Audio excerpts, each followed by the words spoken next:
One of you was flat.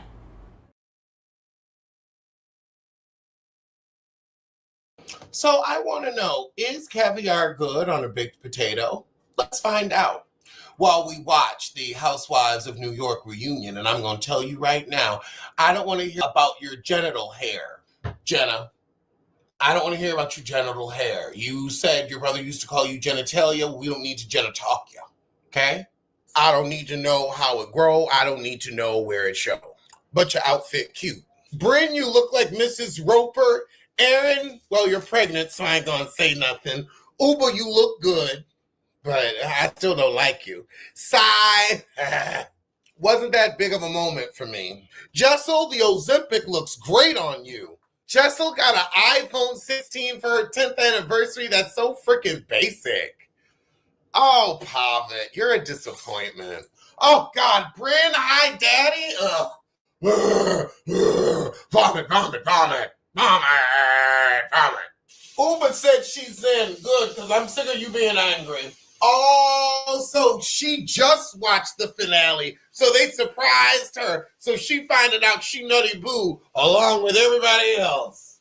Okay, yeah. Why the hell is Jenna able to talk to the press about her relationship, but not on the show? Sai ain't apologized to Pavit, but he do look like Dory.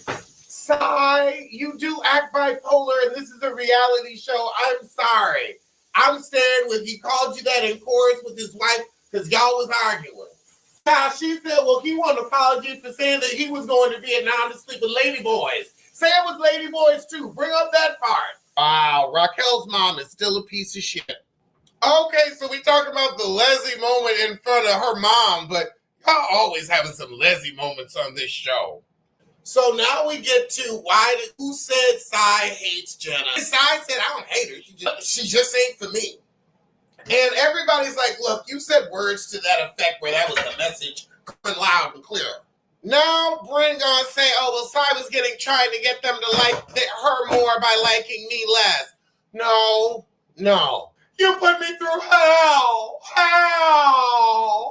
Child, Sai showing text that they was getting along. Oh, Sai said I haven't had one flashback to me lying, but Pepperidge Farms remembers.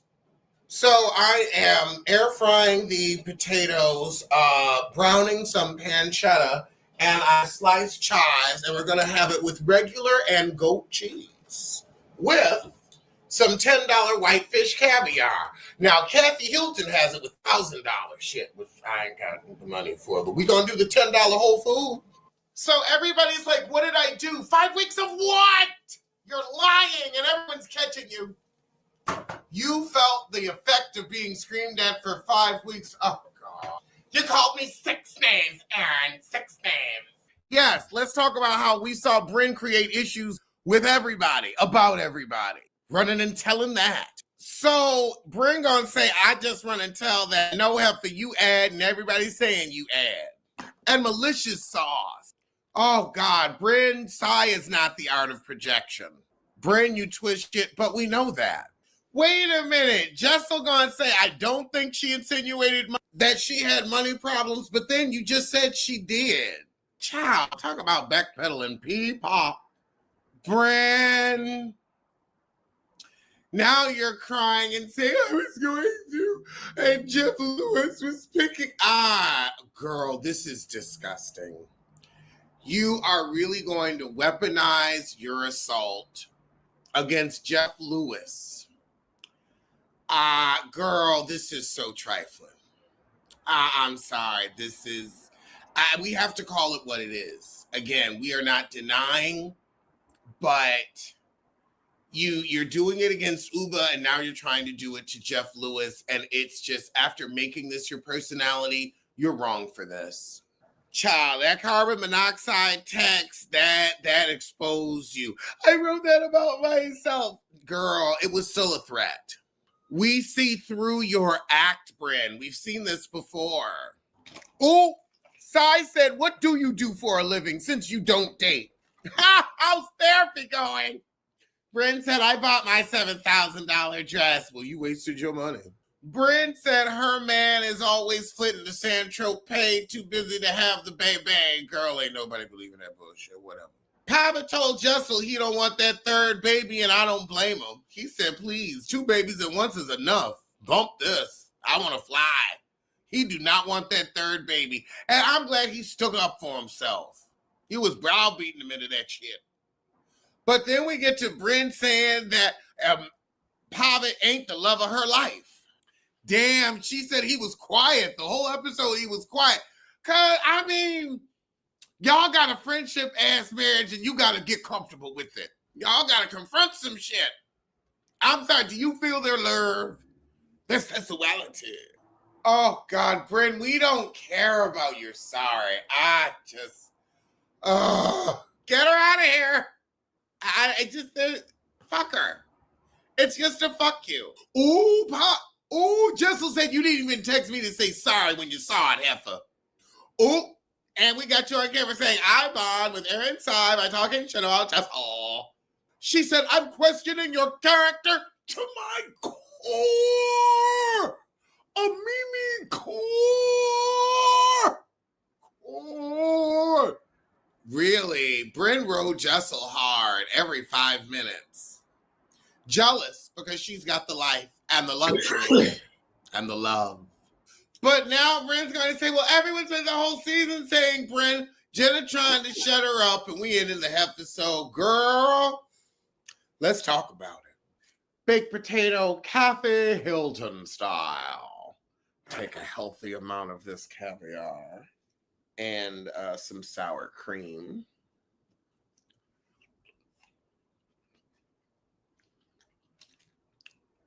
Oh, that is good. Yeah, y'all, get you some caviar with a baked potato. Well, while I was putting that little review together last night, going over the episode and watching everyone's reactions, you immediately react and then you sleep on it. You make your morning coffee and oatmeal with raisins and cinnamon. You marinate and stew. And you realize, you know what? All of you have the same overproduced overreaction to Brynn's bull. Now, did Brynn do some foul things? Yes. Could we have handled Brynn like the child that she is in the arrested development of? Also, yes. When I really look, I see a lot of people getting hype.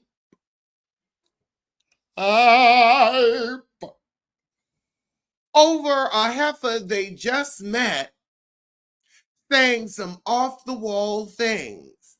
Now, I'm sorry, Pavit.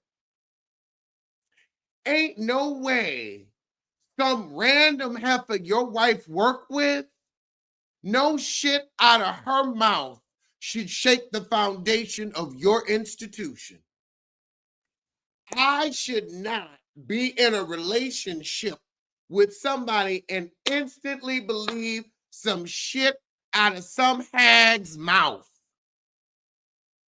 I'm sorry, unless I hear those words out of your lips, why in God's name am I going to take what Brynn Whitfield said to the bank, especially after it's been proven the heifer exaggerates? Y'all took Brynn Whitfield shit to the bank and tried to cash them checks. And I mean, I didn't know y'all was that stupid because the second that heifer wrote a check, your ass went to the bank to cash it. I mean, she couldn't open her mouth fast enough for y'all to believe whatever the hell she said. And I mean, didn't take it with a salt of grain. Where are the salts of grain? Salt of grain. Salt of grain. Dang it, heifer, you need a salt of grain. For real. For real. Oh my God. You are on a reality show. Can we be adults? Adults? Last season, you knew, okay, this heifer putting 20 on 10. Definitely putting 20 on 10. Why then this year, every time she says something, Brynn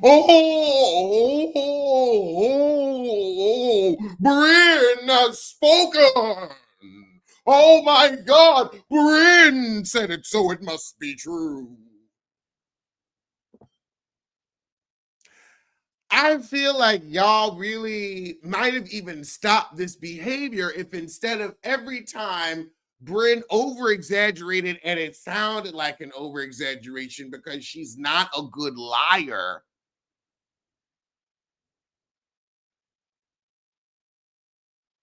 She's not. Yeah, I'm sorry. Pavit, if you was that quick to believe just out here just telling everybody she meet, oh, I can't stand my husband. He is not the love of my life. I don't want his pay. Like, you shouldn't be married no way if that's the level of trust you got in that house. And she going saying, we don't know if Jessel was putting 20 on 10 or not. Maybe she was getting her inner Brynn on to, get back at her. But I feel like your husband should laugh heartily when that is said, because your husband should believe, baby, you the love of my life. I'm the love of your life. We wouldn't have gotten married and stayed married all these years and got through all these arguments and raised children if we weren't. That's if you can't trust and believe that somebody else is lying. If you really got to take that shit to the bank. I don't know what's that don't seem like a union to me.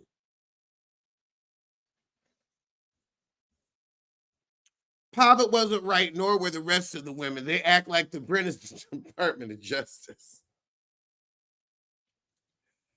I tell you, I mean, it is like I can understand saying, okay, that's an interesting thing to say. And Whitney Houston said it best. Whitney Houston said it best. All you have to hit a Brynn Whitfield with is I can believe how you feel. That's all you got to hit them with. Oh, girl, I can believe how you feel. And not do anything. And that's where it ends. I ain't doing shit else. Shit, another perfect term. Shit else. You gonna tell me something off the wall? I'm not gonna do shit else. It's not going to move me. Y'all were moved to foolishness. I don't know what kind of marriage you got where some random heifer from the office can say something, because that's what she is, a heifer from the office. This is the second year of you working with this woman. You don't know her from Adam's house cat. But you sure taking, she said, I'm not the love of my wife's life. And you took that shit to fart. Not to heart, to fart.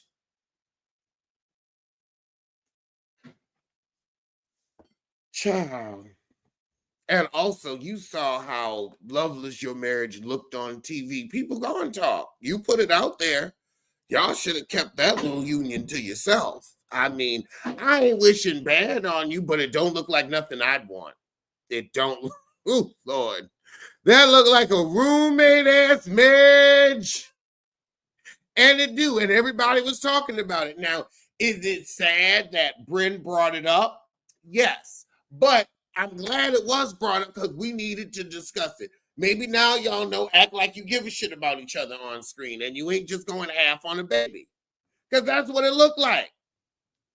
That's why we have reality shows to do. I don't want that kind of marriage. I sure don't. Exactly. Pavit and Jessel were platonic roommates and he had a crush. She married her roommate for more financial security than pet. Exactly. It's a marriage of function. That's what it gets. And if it makes you happy, it can't be that bad. If it makes you happy, then why the hell are you so sad? Sheryl Crow can write a song. I will give that heifer that. I can give that heifer that. He believed it because he knows it's true. Now, you see, that ain't got shit to do with Brynn. That ain't got shit to do with Brynn. The crack in the foundation of your relationship ain't got shit to do with Brynn. Baby, it's you. How about my JoJo? Baby, it's you. I heard that chorus real good in my head. I feel like with Brynn passing in her adult life, she's used to lying for sport. No wonder that man won't leave his semen with her. Ah!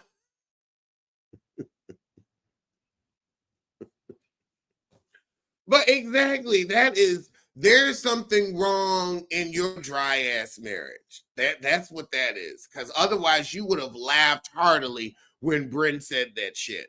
But because y'all haven't had sex since them children, and probably prior, because them babies give me test tubes, I don't think y'all have ever even had to consummate that marriage. Honestly, neither one of you give me that. Like one, y'all don't give me sexual. Like neither one of you gives me like, ooh, you really get into it. Like normally there's one person in the relationship that gets it going, but neither of you seem to got the spark.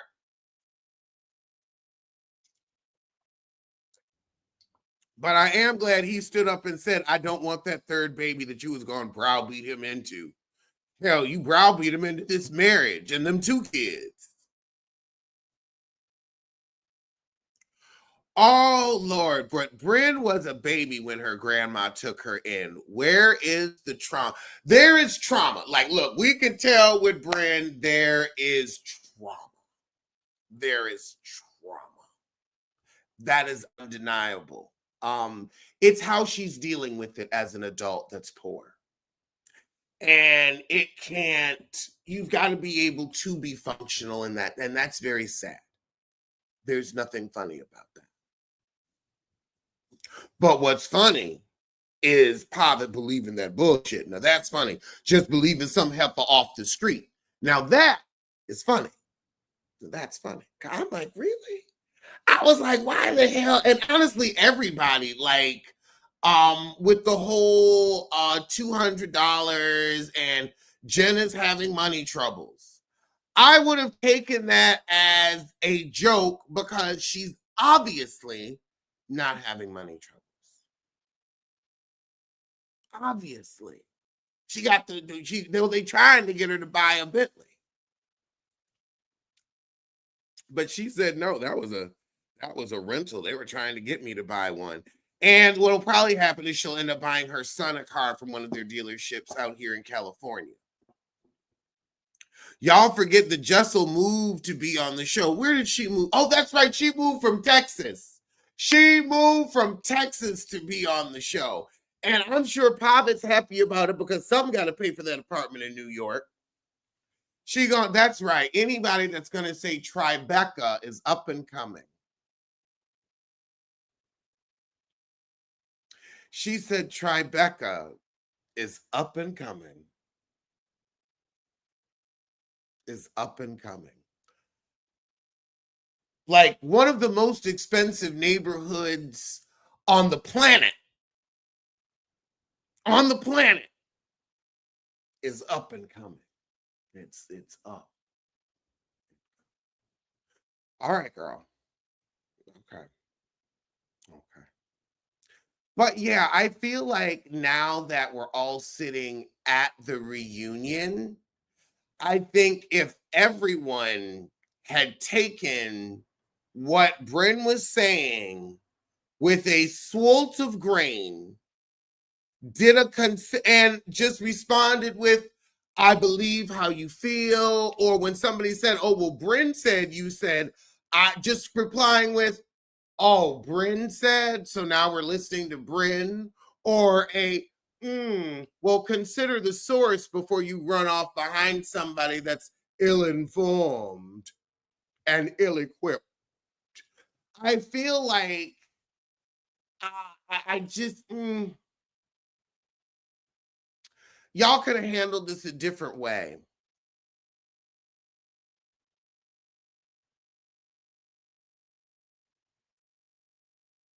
Just could have handled it a different way. It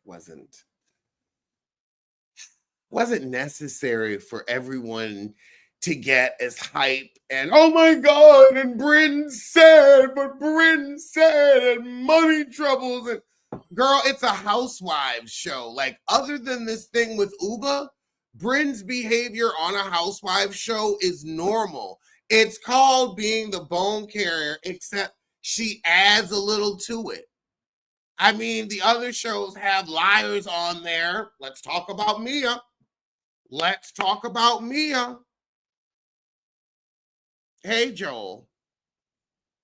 To be fair, women tell their girlfriends all sorts of things about personal and past stuff, things they may not share with their husband. As Rose said on Titanic, a woman's heart is a deep oceans of secrets. But why would he think that I could, if it was a real friend, I could get the understanding. This is a heifer from the office that she's known for 2 years. Maybe it's something he's heard before from a real friend. But also just everybody else just believing Brynn on this show about everything to get the reactions where it's like the whole thing with Uba and, you know, the lie about the girl being pregnant because Brynn had to add on to it. Y'all just could have been like, oh, okay, that's Brynn, runaway Brynn.